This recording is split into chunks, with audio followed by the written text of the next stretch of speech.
said to me, Mom, this really isn't working for us, I started studying positive psychology, also called the science of happiness. And to be very honest with you, it turned my life around. It really changed things for me. And as a result of a person that I knew through some volunteer work that I did a little presentation about how these principles had changed my life. That grew into a book focused on women, helping them implement these practices into their lives.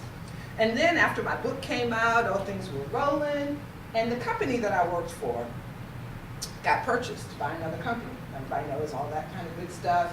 Acquisition, and we had a reduction in force. Well, I was a little upset about it, but I said, maybe, all these other things have happened. Maybe this is a good way for me to change my life. And I came into work the day that the RIF was going to happen, and I had already worked out, okay, the severance plan is this, here's I'm going to be able to make it, already got my resume together, I'm updating my LinkedIn, I'm ready. Well, my meeting was the last of 4 meetings scheduled for our team.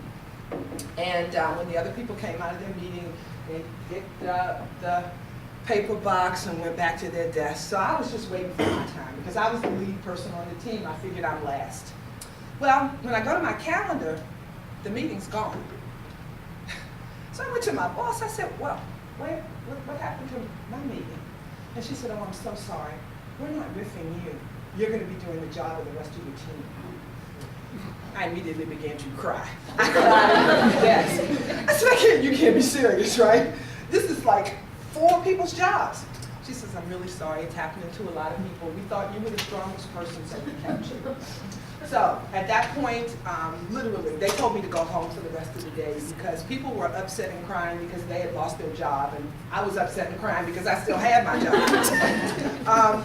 And it took about 3 months for me to not cry every time I went into that garage because customers were unhappy.